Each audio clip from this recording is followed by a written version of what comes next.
Ciao a tutti e bentornati nella cucina di Gourmet Asian Food.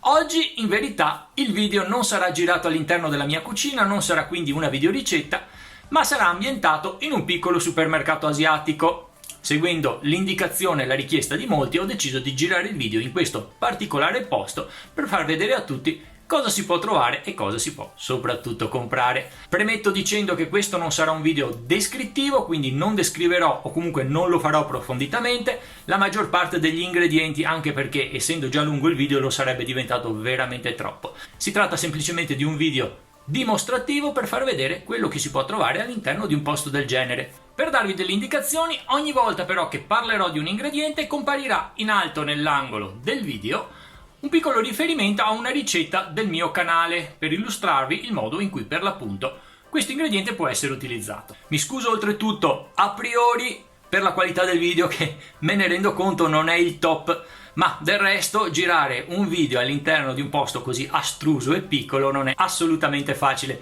quindi perdonatemi. Spero che comunque il video possa piacervi, essere di vostro gradimento e soprattutto esservi utile per una futura spesa in un supermercato asiatico. Buona visione!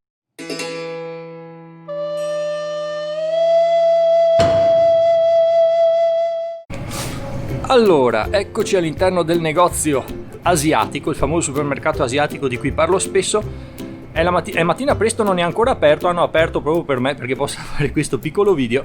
Allora andiamo a vedere i vari settori di questo piccolo supermercato, che è veramente piccolo e diviso in due piani. Siamo nel primo piano, il piano superiore, dove ci sono principalmente i prodotti freschi e la cassa. Dopo andremo giù a vedere il resto. Cominciamo quindi dai prodotti freschi, tutte le varie erbe e gli aromi. Questa è una boutique vietnamita che quindi presenta e offre soprattutto ingredienti vietnamiti, thailandesi, quindi sud-est asiatico e cinese, poi anche una piccola parte di coreano e giapponese. Allora cominciamo con le erbe.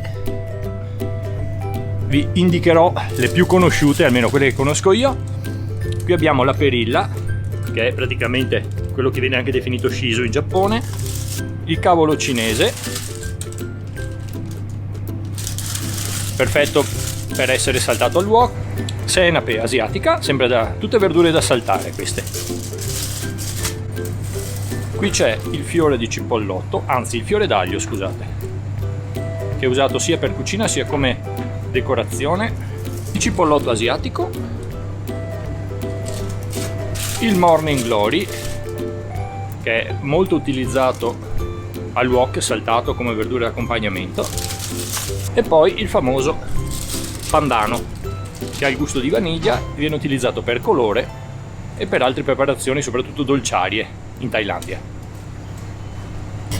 Ci sono poi tutta una serie di erbe, menta, coriandolo, il basilico thai, eccetera. Abbiamo la radice di lotto, la papaya verde per il som tam, la famosa insalata di papaya verde. Ci sono i funghi enoki giapponesi, il famoso krachai, che è un rizoma simile tra lo zenzero e il galanga, viene utilizzato per tante zuppe, le melanzane thai, che sono piccoline, nane, vari tipi di funghi, foglie di banana, il famoso pak choi, anche questa è una verdura che viene saltata al wok molto spesso ed è deliziosa, peperoncini in quantità, anzi stanno anche quasi finendo. Abbiamo la curcuma fresca, pepe verde, scusate, fresco. Qui sopra c'è il galanga, che serve per fare la tom kha kai. Il tofu, che comincia a scarseggiare, questa è la versione mediamente compatta, questa invece è la versione compatta.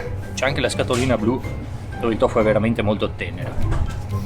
Poi abbiamo anche tofu di produzione loro, piuttosto compatto o addirittura fritto. Allora, nel frigo grande, oltre a varie bibite alla frutta particolari, frutta tropicale principalmente, abbiamo le birre asiatiche, l'Asahi giapponese, Tsingtao cinese, abbiamo la famosa Chang thailandese, la Kirin giapponese, Shinga thailandese, la Tiger indonesiana, la Leo thailandese, eccetera eccetera. E poi abbiamo anche questi che sono interessanti, sono i rice cake e i tteokbokki già pronti, precotti e pronti all'uso. Alcuni prodotti congelati, il pane al vapore al pandano, pane al vapore normale, abbiamo dei gyoza, vari gusti, di vario tipo, di varie marche, anche piccanti, molto buoni. E qui sotto abbiamo palline di riso glutinoso farcite tipo mochi, e poi degli involtini primavera che fabbricano chiaramente loro. Allora, nel congelatore potremmo trovare tanti ingredienti, tanti anche che non conosco io. Comunque tra i più conosciuti sicuramente ci sono questi, che sono i ravioli già pronti, gyoza, o comunque ravioli di carne o di pesce o vegetariani confezionati da loro, varie polpette di pesce, i shomai di vario tipo e i baozi. Questa parte i granchietti farciti thailandesi, i chow tom di gamberi, la canna da bambù vuota per poter cucinare il riso dentro, gli edamame e tobicole, uova di pesce volante. Come vi ho detto, si possono trovare anche gli ingredienti giapponesi qui. Altro congelatore, altri ingredienti. Questa è la parte di calamari di gamberi principalmente, di varie taglie. Abbiamo i gamberi fritti, sempre congelati, i gamberi in pasta kataifi, sempre o fillo, sempre congelati, i gamberi impanati.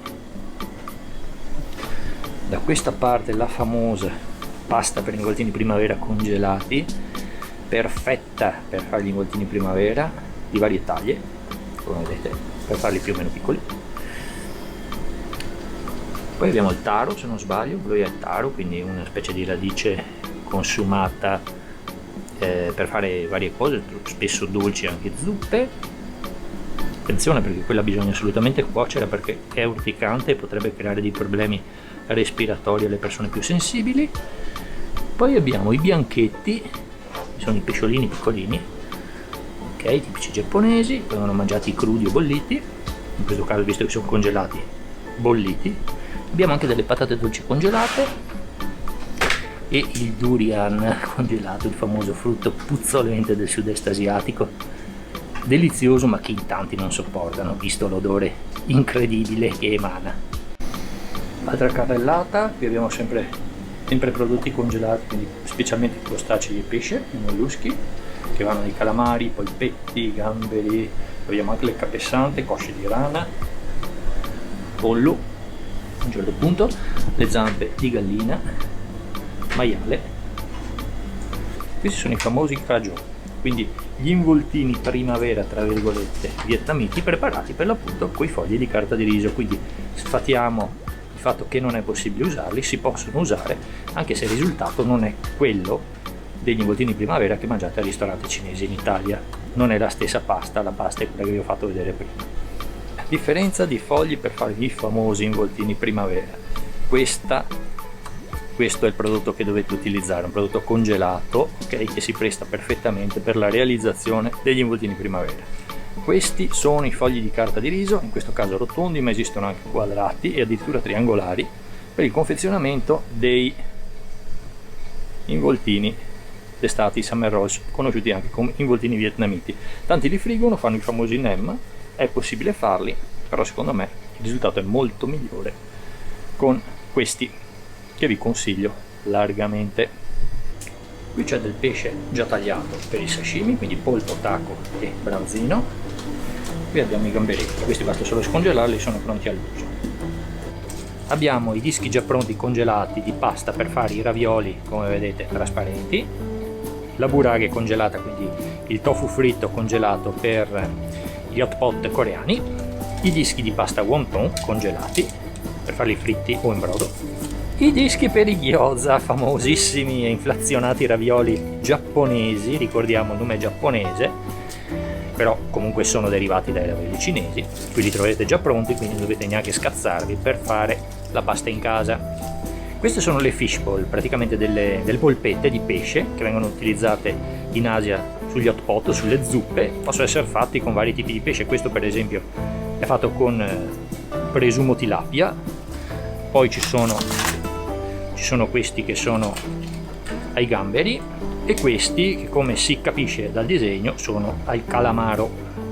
Noodles cinesi freschi congelati di ottima qualità, da preferire se li trovate freschi, ok, ma di questa marca, molto buoni. Pesciolini disidratati per preparare la zuppa. Altra pasta di ravioli, foglie di ravioli come vedete congelata, anche questa è molto buona, marca francese piuttosto conosciuta. Peperoncino habanero per chi non ha paura del piccante, peperoncino molto forte, intorno ai 500.000 sulla scala Scoville, in questo caso congelato, ma dove abito lo posso trovare anche fresco piuttosto facilmente. Ovviamente non poteva mancare il riso, abbiamo vari tipi di riso, questo è il riso da sushi che è venduto in grosse quantità, il riso rosso che richiede più tempo di cottura, il riso glutinoso nero che non ho mai usato, per dire la verità, poi abbiamo il riso glutinoso che serve per la preparazione degli gnocchi di riso, e questo come vedete ha un chicco di riso particolare, molto biancastro, differente dal riso profumato o jasmine, ok, come vedete il riso, il chicco è molto differente, eccolo qua, vedete la differenza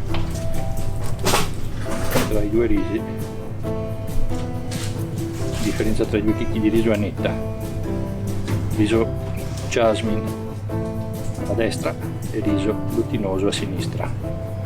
A questi aggiungiamo anche il riso giapponese, riso da sushi, il riso coreano che ha i chicchi più grandi e il riso spezzato che sono praticamente le briciole di quello che è il resto del riso.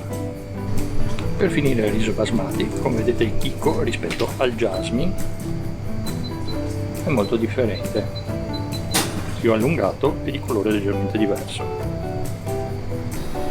Allora siamo arrivati alle salse e condimenti e ce ne sono per tutti i gusti. Allora abbiamo varie salse di pesce, questa secondo me è la marca migliore che si può comprare in commercio, almeno qui in Europa. Varie salse di soia coreane, l'aceto di riso, il famoso mirin, alcune salse giapponesi o tafuku per fare l'okonomiyaki, per fare il yakisoba, per fare takoyaki,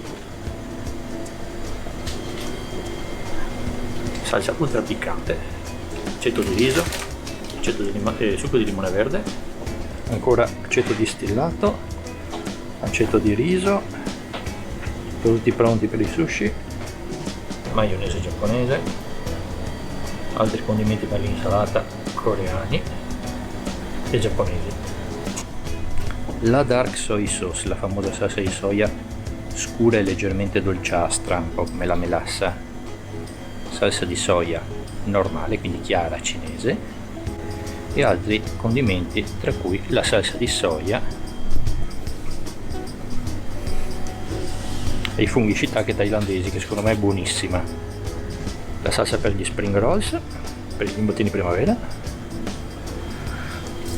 e altre salse thailandesi tra cui quella ai fagioli fermentati che è spesso utilizzata nelle verdure saltate, condimento vietnamita universale che è praticamente una salsa di soia un po' modificata, molto utilizzata ai vietnamiti, marca Kikkoman. Ci sono vari condimenti per il wok, per i noodles, il teriyaki,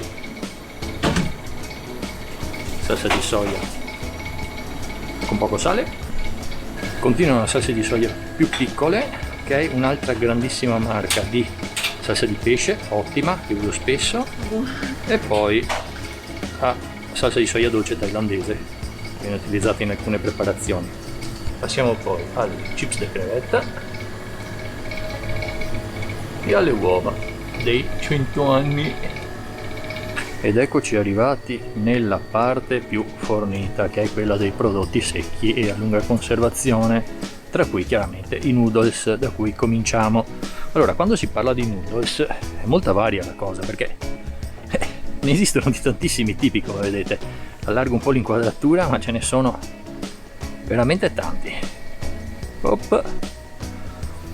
E hop. Gli ingredienti principali dei noodles sono il riso glutinoso, la farina di grano, ok, oppure anche in certi casi la farina di patate o di manioca.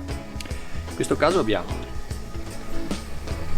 dei noodles di riso molto fini e molto conosciuti anche, marca molto buona e piuttosto economica, cinese. Ora ve li faccio vedere in velocità perché ce ne sono veramente tanti. Canton noodles, questi sono dei noodles di farina di grano normali, magari colorati con curcuma. Spaghetti di riso di vario tipo.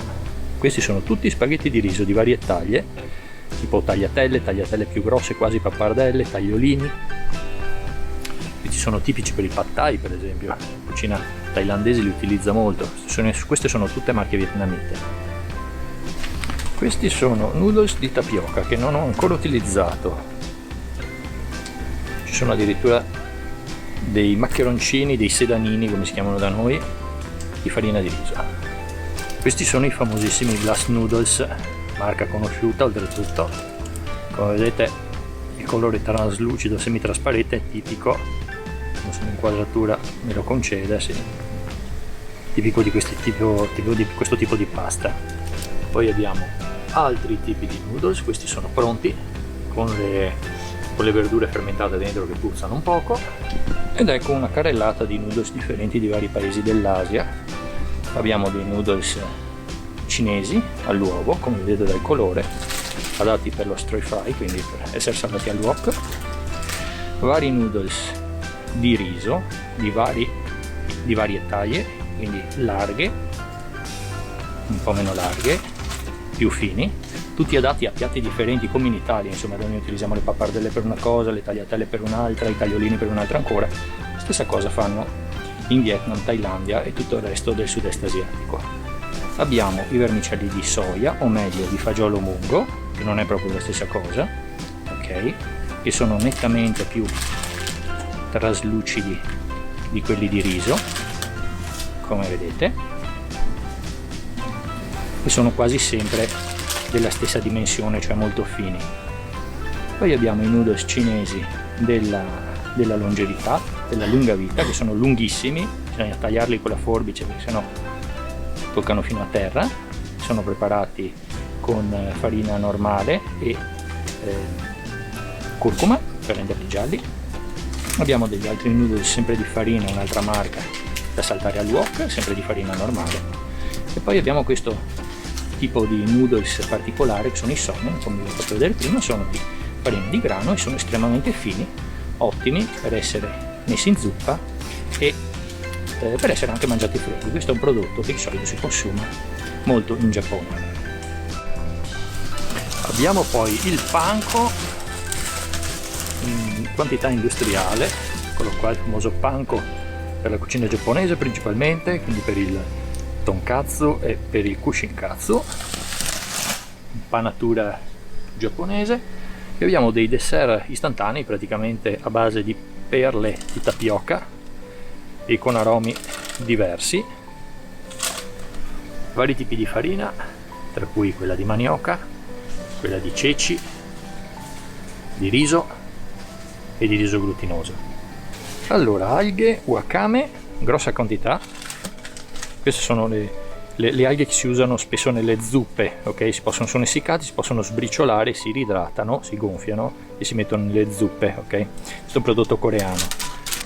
Poi abbiamo la famosa alga kelp, più conosciuta come kombu. Questo è un prodotto coreano e si utilizza spesso in zuppe, ma anche chiaramente per aromatizzare il riso del sushi.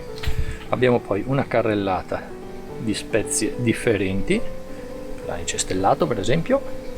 Questo è interessante, questi sono i semi di loto che vanno idratati, bolliti e poi possono essere mangiati, così ti si spaccano i denti. Bacche di goji, i funghi neri, orecchie di Giuda tagliate a listarelle, essiccati chiaramente. Qui c'è la foglia di loto essiccata che serve per alcune preparazioni, tra cui il pollo al mendicante che farò fra poco in una videoricetta. Questi sono tutti fogli di carta di riso di varie dimensioni, di varie marche. Ci sono anche quelli con integrati semi di sesamo neri. Qui sotto abbiamo varie farine per tutti i gusti, farine di tapioca, di manioca, di riso. Poi ci sono quelle già addizionate, alcuni ingredienti pronte per la preparazione di ravioli, baozi, eccetera. Questo è un altro fungo conosciuto in Cina che sembra una spugna, che chiaramente viene cotto in zuppa, si riidrata, non ha tanto gusto ma ha una consistenza particolare, ottima per una zuppa per l'appunto. Posto interessante che chiaramente durante la pandemia comincia a essere abbastanza preso d'assalto e svaligiato è quello dei noodles istantanei. Come vedete ce ne sono una buona quantità, anche se vi assicuro che se andate per un giorno in Asia, andate in un supermercato asiatico, questa qua è solamente probabilmente una decima parte della quantità che hanno là loro. Qui ci sono i principali, ci sono marche giapponesi, cinesi, vietnamite e coreane, che sono sicuramente a mio avviso le migliori. Se posso consigliarvi una marca, chiaramente quelle della Buldak coreane, eccole qua, super piccanti. Queste sono considerate i noodles istantanei più forti al mondo, perché sono 2 volte piccanti, sono il doppio di quelli normali, e da quello che so in Corea è uscita anche una versione 3 volte più piccante, ma da noi non è ancora in commercio. Della stessa marca potete trovare anche quelli al kimchi e addirittura alla carbonara. Questa è la parte di prodotti coreani e giapponesi, hanno qualcosina, anche se io mi rifornisco in un negozio proprio giapponese che andremo a vedere in un altro video. Questo qua è il Gokujang famoso, quindi la pasta di fagioli di soia fermentati con peperoncino. Ce ne sono vari tipi, il dashi granulare, alcune salse coreane da dip per la carne, barbecue eccetera. Continuiamo a vedere, i prodotti sono tanti, non li conosco tutti. Questa è una simil salsa otafuku coreana per il tonkatsu, zuppa di miso istantanea, pasta di miso bianco normale, addirittura qualche prodotto tipo pesce in scatola o verdure in scatola, il wasabi,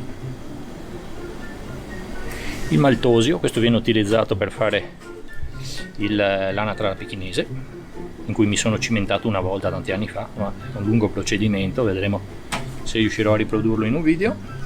Questa è la burage, ovvero il tofu fritto a forma di sacca che si riempie di riso sushi per fare i famosi inari sushi dedicati alla dea Inari, la dea del riso. Non poteva mancare il latte di cocco, chiaramente. Latte e panna di cocco sono differenti, una è la parte totalmente grassa, l'altra è la parte liquida. Come vedete, gli ingredienti che potete trovare in un posto del genere sono molti di più di quelli che si trovano in un supermercato normale, visto che questo è specializzato. Salsa per tteokbokki, vari mix di spezie per condire i vostri brodi. Poi abbiamo delle verdure marinate che vengono utilizzate e consumate molto sia in Cina sia in Corea sia in Giappone. In Giappone si chiamano tsukemon.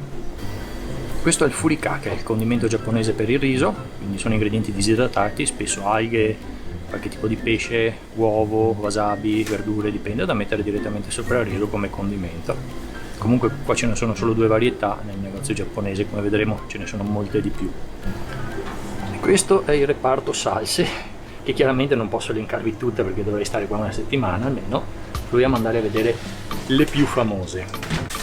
Questa è la salsa sriracha thailandese, quindi la salsa piccante thailandese. Questa marca, che è la più famosa al mondo, non è prodotta in Thailandia bensì negli Stati Uniti, ok? Anche se è praticamente uguale a quella thailandese. Ed è una salsa però è stata proprio inventata a Sriracha, una città thailandese a più o meno un'ora e mezza di distanza da Bangkok. Abbiamo anche la versione mayo sriracha che vi piace tanto da mettere sopra gli uramaki che fanno nei ristoranti sino-giapponesi in Italia. Sweet chili sauce, che ho fatto tante volte homemade nei miei video, che accompagna benissimo tantissimi piatti. Questi sono tutti i condimenti vietnamita per i vari piatti già pronti. Abbiamo la salsa alle noccioline, la salsa per il seafood, per il pollo al riso, abbiamo la salsa per il pad thai, eccetera. Questo qui è un olio piccante cinese da wok, da hot pot, veramente micidiale, fortissimo. Le sambal differenti, quindi purè di peperoncini indonesiani. Questa sicuramente è la più conosciuta, la sambal olek. Ingredienti e salse già pronte all'uso, marca conosciuta, Li Kum Lee, ok, quindi la salsa vicini in fondo, per l'anatra la catara pechinese, zenzero già tritato, la salsa ai fagioli neri e aglio tritato, salsa al pepe nero, salsa alle prugne, la salsa per i noodle sichuanesi, la Peking duck, ce ne sono un sacco. Il famoso vino di riso cinese, il vino di Shaanxing, che viene utilizzato moltissimo nella cucina cinese, soprattutto alla fine nel riso cantonese si utilizza, e nel riso saldato in generale, e poi nei piatti al wok, nei piatti saltati al wok. È un vino che, vino per modo di dire, perché chiaramente non è prodotto con l'uva, ma è prodotto dalla fermentazione di riso glutinoso e caramello, per dargli un colore e soprattutto un gusto leggermente dolciastro. Olio di sesamo, fondamentale per la cucina asiatica. La salsa d'ostriche, questa è la marca thailandese che io prendo sempre, ma ne esistono anche altre marche, tra cui la Panda Brand, che è sicuramente quella che potrete reperire più facilmente nei supermercati normali, sempre della Li Kum Kee. Questa è la parte dei prodotti in scatola, quindi qui troveremo moltissima frutta e verdura in scatola. Chiaramente non è come mangiare la frutta e la verdura vera, lo sapete benissimo, però in mancanza d'altro alcuni prodotti si possono utilizzare anche in questo modo. Per esempio un prodotto che si può utilizzare ed è piuttosto buono in questo modo sono i mini mais, potete trovare i mini baby corn, quindi piccolo mais nano, che potete trovare spesso in scatola facilmente, molto più facilmente che fresco, e che si adatta perfettamente a essere saltato al wok insieme ad altre verdure. C'è il cetriolo amaro, o melone amaro come viene chiamato anche, che è di una difficoltà da mangiare enorme perché è veramente amaro. I funghi di paglia, che sono dei funghetti oltretutto non troppo cari, che trovate praticamente sempre solo in scatola, che vengono utilizzate per la tom yum goong, per esempio, thailandese.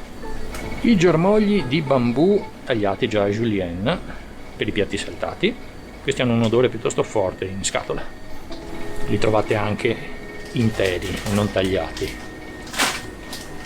Tra la frutta troviamo il jackfruit, che è buonissimo, non si trova assolutamente in Europa fresco, anche perché arriva a pesare 10 kg un frutto. In questo caso è sciroppato ed è sinceramente molto buono. Ha un odore leggermente strano, però il gusto in bocca è veramente delizioso. Io l'ho mangiato sia così sia fresco ed è veramente un ottimo frutto, peccato sia poco conosciuto qui da noi. I rambutan, che sono praticamente come i lici, non so se siano della stessa famiglia, ma hanno un gusto molto simile, la forma è quasi uguale, la consistenza anche, solo che quando non sono sbucciati hanno questa apparenza tutta pelosa. Qui costano un sacco di soldi quando li trovi freschi, mentre in Thailandia te li tirano praticamente dietro. I più famosi lici, che al ristorante cinese trovate sempre sciroppati, ce ne sono di varie marche. Questi sono i longan, invece, che sono praticamente uguali ai lici, ma il sapore è leggermente forse meno dolce, sono un attimino meno raffinati. Anche questi in Thailandia te li tirano dietro. Molto buoni. Il più famoso ananas sciroppato. Qui abbiamo delle sezioni di jackfruit già tagliato. L'estratto di pandano, questo è l'estratto di quella foglia che vi ho fatto vedere prima sopra, ok, viene ricavato il colore e vengono colorati i dolci thailandesi, per esempio vietnamiti. Ha un gusto leggermente vanigliato, molto, molto buono, molto particolare. Vabbè, il mango non serve che ve lo descriva.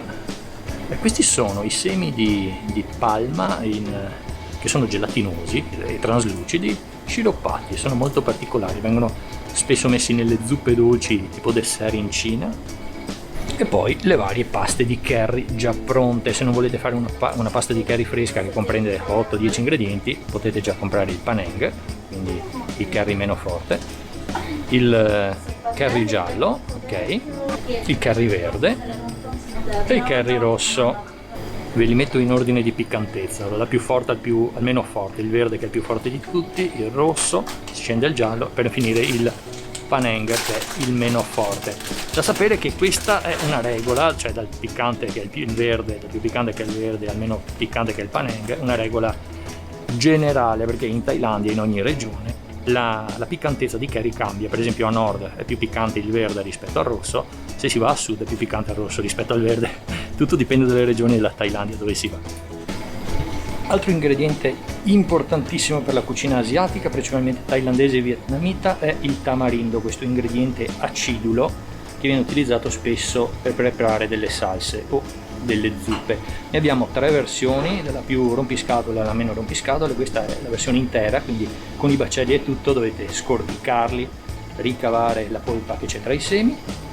Questa è la versione scorticata, quindi polpa e semi, però da diluire in acqua, dopo filtrare in modo da eliminare i semi.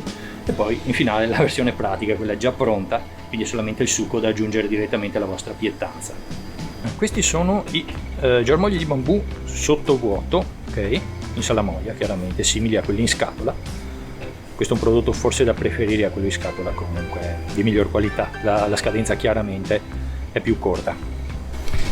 Se volete preparare un'ottima salsa alle noccioline, la salsa satè indonesiana, eccola qua. Questo è il preparato che fa per voi, costa un sacco di soldi, però la quantità è piuttosto grande, ok? E la potete utilizzare per varie volte. È un preparato a base principalmente di noccioline e altre spezie. E qui abbiamo tutte le spezie, anche indiane, che vengono utilizzate per le varie cucine. Tra le più famose c'è la polvere tandoori masala, quindi miscuglio tandoori, zenzero in polvere, curcuma in polvere, curry hot, quindi curry piccante, masala piccante, miscuglio di spezie. Poi abbiamo il cardamomo verde e il garam masala, che è un altro tipo di curry, ok, quindi un miscuglio di spezie, chiaramente con aromi differenti rispetto al precedente. Ci sono poi i semi di coriandolo per le zuppe, per i brodi, e la jiwan, che è un altro seme, ok, simile al cumino, che viene utilizzato nella cucina indiana. E per finire una piccola carrellata di salse di soia di vari paesi asiatici. Allora abbiamo una salsa di soia giapponese, ok, col 50% di sale in meno, salsa di soia cinese chiara, standard, salsa di soia cinese dark, quindi quella che colora, meno salata, più spessa e che dà un colore brunastro ai piatti, da utilizzare con attenzione, salsa di soia thailandese, sempre chiara, salsa di soia coreana e infine questo è il ketchup manis, è una salsa di soia, così possiamo chiamarla, indonesiana, ma è molto più simile alla dark soy sauce e ha un gusto più zuccherato. Ed ecco fatto, finita la spesa nel supermercato asiatico. Come avete visto, la quantità di ingredienti che si possono trovare in un posto del genere è veramente incredibile. Mi scuso ovviamente se ho pronunciato male certi termini e se non ho specificato esattamente l'utilizzo di certi ingredienti, ma vi ripeto, la situazione non era facilissima, è stato abbastanza complicato, oltretutto a un certo punto cominciavano a entrare anche i clienti, quindi mi sentivo un attimino in imbarazzo. Spero che comunque il video vi sia piaciuto. Mi rendo conto che però questi speciali supermercati non sono presenti ovunque e molti di voi non hanno la possibilità di andarci a fare la spesa, quindi in questo caso, per sopperire alla mancanza di questi posti e di ingredienti asiatici, vi consiglio il sito online ssosoe.com di Lucio e Chef Soe, un sito fornitissimo di ingredienti asiatici in cui troverete sicuramente quello di cui avete bisogno. Bene, non mi resta che ringraziare chiaramente il negozio Asia Kim Dang di Losanna per la gentilezza dimostrata nei miei confronti per girare il video, di iscrivervi al mio canale Gourmet Asian Food e di mettere un piccolo like al video. Io la prossima settimana sarò sempre qui per voi, questa volta con una nuova ricetta. Ciao a tutti!